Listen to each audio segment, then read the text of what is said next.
কানাডায় মা বাবা নিয়ে স্থায়ী হওয়ার সুবিধা বন্ধ হচ্ছে। স্থায়ী বাসিন্দাদের জন্য স্পন্সরশিপ কর্মসূচি থাকবে না আর। 2024 সালে যারা আবেদন করেছিলেন সেগুলো দ্রুত শেষ করার নির্দেশ দিয়েছেন দেশটির অভিবাসন বিষয়ক মন্ত্রী। এবছর নতুন করে আর এ ধরনের সুযোগ দেবে না ট্রুডো সরকার।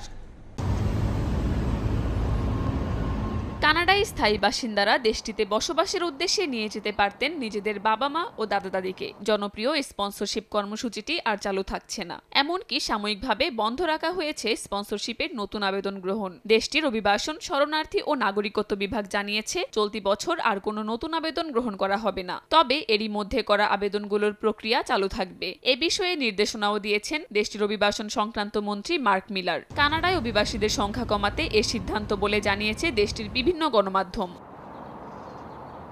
তবে স্পন্সরশিপ কর্মসূচির পরিবর্তে কানাডায় বসবাসরত পরিবারগুলো সুপার ভিসা কর্মসূচি বিবেচনায় নিতে পারবেন। স্থায়ী বাসিন্দাদের স্বজনরা এই ভিসার আওতায় কানাডায় 5 বছর পর্যন্ত বসবাসের সুযোগ পাবেন। অভিবাসন বান্ধব নীতির জন্য পরিচিত কানাডা, কিন্তু দ্রুত জনসংখ্যা বৃদ্ধির কারণে আবাসন ও স্বাস্থ্যসেবার ওপর বাড়তি চাপ তৈরি হওয়ায় এ সিদ্ধান্ত নিয়েছে দেশটির অভিবাসন বিভাগ। এতে চলতি বছর দেশটিতে পিআর বরাদ্দের হার 20% হ্রাস পাবে বলে মনে করছেন বিশেষজ্ঞরা। আগামী কয়েক বছরের মধ্যে এ সংখ্যা আরও কমে যাবে বলেও ধারণা করা হচ্ছে। কাকুলি আক্তার, সময় সংবাদ।